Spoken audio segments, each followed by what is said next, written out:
en rétrospective. Yasmine Abdel-Fadel. Pas besoin d'autres témoins, là. C'est possible, là. Antoine C'est Robitaille. une décision, mais ça a un coût. C'est toujours payant. C'est notre devise.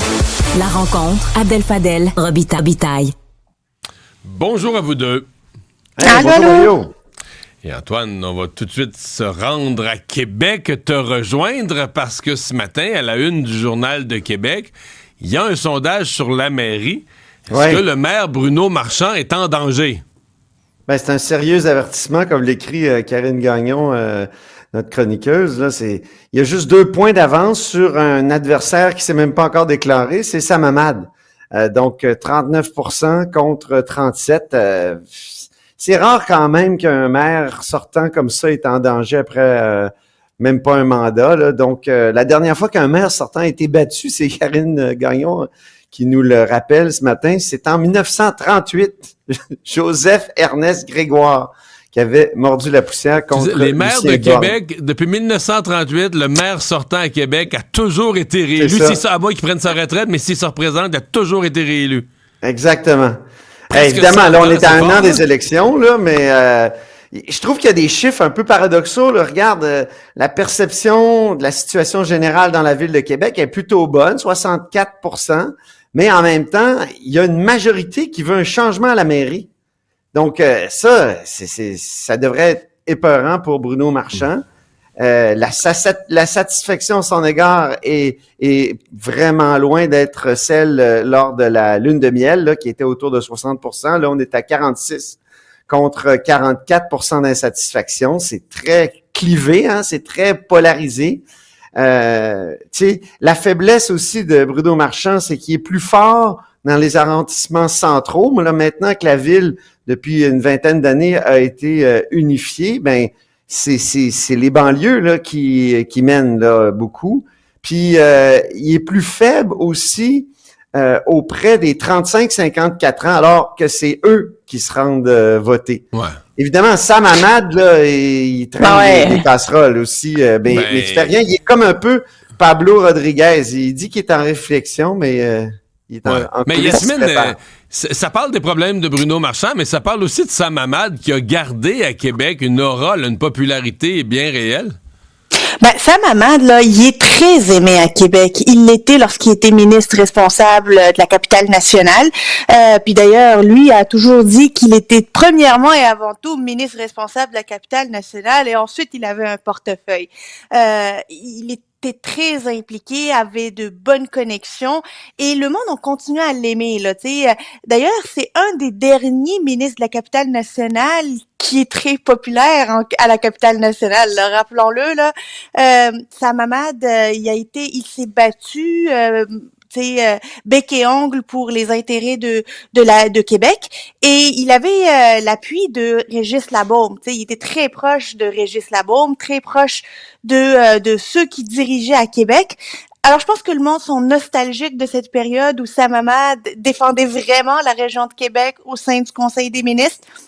Puis se disent pourquoi pas, ce qui crée cette distorsion finalement dans les intentions de vote entre le maire sortant et Sam Hamad, l'idée que Sam Hamad vient. Mais moi, je suis pas mal sûre que Sam Hamad, là, il va se lancer dans cette course-là. C'est ce que j'entends dans ces rumeurs. Antoine, sur le taux de satisfaction, sur le tôt de satisfaction en baisse, t'es là à Québec. De quoi les gens sont... Qu'est-ce qui va pas à Québec dans l'œil populaire, là?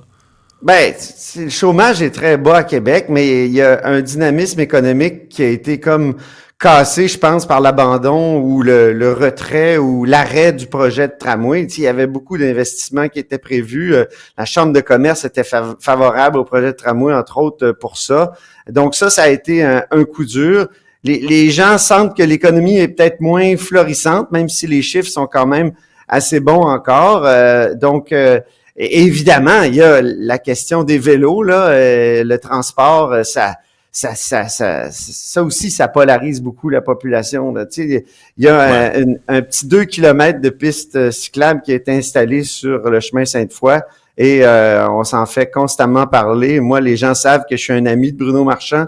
Les gens me disent, ouais, ton chum, là, tu lui diras que sa piste cyclable, là, c'est bien dérangeant. Donc, je le sens. Donc, mais je tiens à dire quand même, pour Sam Hamad, oui, il est aimé, mais en même temps, son départ de la politique, ça s'était fait difficilement. Là. Puis ça, les gens s'en souviennent aussi. Et tu sais, il y en a des politiciens comme ça qui ont voulu revenir. Je pense à Denis Coderre qui a voulu revenir. Commence très fort dans un sondage. Après ça, quand il y a des choses qui reviennent, il y a des prises de position, ça peut être plus difficile. Donc, comme le dit le sondeur, ce matin, il n'y a rien de gagné pour Sam Hamad, il n'y a rien de gagné pour Bruno Marchand, mais ça serait une bataille vraiment intéressante. Elle va être polarisée. Ouais. Elle va être polarisée, cette bataille-là, parce qu'on a un Bruno Marchand qui est contre le troisième lien et pour le tramway, avec un Sam Hamad qui pourrait potentiellement être pour un troisième lien et contre un tramway. Fait que vraiment, là, les deux positions, les polarisées, pourraient se battre, puis finalement, on va voir... Sam Hamad a déjà parlé de faire des courses NASCAR sur le boulevard Champlain, alors que Bruno Marchand, lui, il est plutôt dans la course tout court. Ouais. Oui, effectivement. Il aime bien courir. Yasmine, c'est semaine de caucus. Tous les partis auront leur caucus là aujourd'hui, demain, jeudi. Dans le cas de la CAQ, toute l'équipe qui se rend dans le Bas-Saint-Laurent à Rimouski, est-ce que le choix de ville est un hasard ou est-ce qu'il est minutieusement pensé? Je pense que c'est minutieusement réfléchi, minutieusement choisi. Évidemment, la région du Bas-Saint-Laurent est une région qui pourrait basculer auprès du PQ. Les intentions de vote et à tout le moins les agrégateurs de sondages laissent croire que ça pourrait être plus bleu PQ que bleu CAQ s'il y avait des élections aujourd'hui. Donc, on voit que non seulement ils vont tenir leur caucus, on voit que le premier ministre va rencontrer le maire de Rimouski. Ils vont aussi rencontrer une médaillée olympique qui vient de revenir avec une médaille Maud Charon à Rimouski. Donc, il y a plusieurs activités pour dire, regardez, là, on est vraiment proche, on va parler de vos préoccupations régionales, vos préoccupations locales. Moi, je pense qu'ils veulent faire d'une pierre deux coups, là, puis non seulement tenir un caucus, mais également marquer des points dans l'imaginaire des électeurs de Rimouski. Et Antoine, le PQ se prend à rêver. Là. Le PQ il rêve de récupérer, évidemment, Rimouski. Ah oui, parce que ça a été longtemps un château fort. Harold Lebel était bien apprécié jusqu'à temps ce qui est arrivé. Ah ouais. Là. Donc, il considère que c'est comme une erreur de parcours là, d'avoir échappé Rimouski. Donc là, d'ailleurs, on dit qu'ils sont à 46% des intentions de vote devant 23 pour la CAQ. Donc la CAQ s'active. On va voir si ça va. Il y a déjà les agrégateurs de sondages. Je ne pourrais être plus sceptique devant ce modèle statistique. Intellectuellement ça fait rêver. Amusant pour jouer avec les chiffres, mais c'est extrêmement risqué. Là. Je me fie à ça de façon très, très, très limitée. Ouais. Ça fait rêver, en tout cas, le Parti québécois. Puis, on va parler de crise du logement aujourd'hui. Là, puis, évidemment, mais... Et la semaine passée, déjà, il y a eu une annonce à Montréal où on a annoncé un projet à Rimouski. Et il paraît qu'on va le réannoncer, ce projet-là. C'est autour des, tu sais, le nouveau modèle avec Angus, puis donc, tu sais, de faire préapprouver certains grands constructeurs pour que ça aille plus vite. Mais là, à Rimouski, donc on va sans doute en reparler. Puis on va sûrement reparler de l'autoroute 20. Mario, toi, tu connais ce dossier-là? Ouais, mais ça, ce matin, il y a des opposants, là. Veut dire, jadis, tout le monde voulait le prolongement de l'autoroute, c'est un automatisme, là, mais là, il y a des opposants au niveau de l'environnement, il faudrait pas enjamber les rivières. Mais tu sais, poursuivre une autoroute sans faire un pont au-dessus de la rivière, c'est tout un défi technique, là. Bon. Yasmine, au Parti libéral, évidemment, est-ce qu'on va surveiller le contenu du caucus ou est-ce qu'on va dans les corridors demander à chacun des députés qu'est-ce qu'il va faire dans la course au leadership? À qui il va se rallier? Et d'autant plus qu'il va y avoir des candidats ou des prétendants candidats qui vont venir faire leur pitch là au caucus. Alors, il y a une odeur de course au leadership dans la salle du caucus précessionnel du Parti libéral du Québec qui a lieu à Gatineau, d'autant plus qu'il y a un colloque, là, disons, partisan qui se en marge de ça. J'ai hâte de voir Denis Coderre si les salutations vont être chaleureuses avec Marc Tanguay puis avec Marois Risky qui lui ont demandé de payer ses impôts. Ça risque d'être assez glacial, là. J'aimerais ça être une mouche dans cette salle-là. Autrement, j'imagine que Charles Milliard aussi va y être. Évidemment, Frédéric Beauchemin fait partie du caucus. Pablo Rodriguez ne va pas probablement pas, en fait, ne va pas se montrer le visage là-bas. Là. Il peut pas.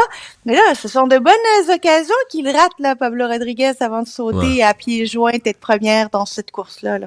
Antoine, Frédéric Beauchemin, là, est-ce que c'est le seul député qui songe à aller dans la course, mais présentement, dans les sondages, là, il est dernier, il est en bas de la marge d'erreur. Là. Il y a 1%, dans le dernier sondage, on lui donnait 1%, autant chez les libéraux que dans le grand public. L'aiguille ne bouge pas du tout. Est-ce que sa candidature... moi, j'ai l'impression qu'il est convaincu, pareil, d'y aller. Il y a déjà un appui, lui, Carlos Letao, qui l'appuie. Il a fait des sorties aussi, là, notamment à Cube, sur l'importance de protéger les champs de compétences du Québec. Donc, une sorte de nationalisme étatique québécois, même s'il a déjà été candidat du Parti libéral du Canada. Tu sais que j'aime noter ça. Tu me l'as fait remarquer la semaine passée. Tu sais qu'il y a un 4e larron dans la course. Il y a Marc Bélanger, qui est un avocat fiscaliste originaire de Matane. Il avait appuyé Alexandre Cusson dans la brève et éphémère dernière course. Et c'est intéressant.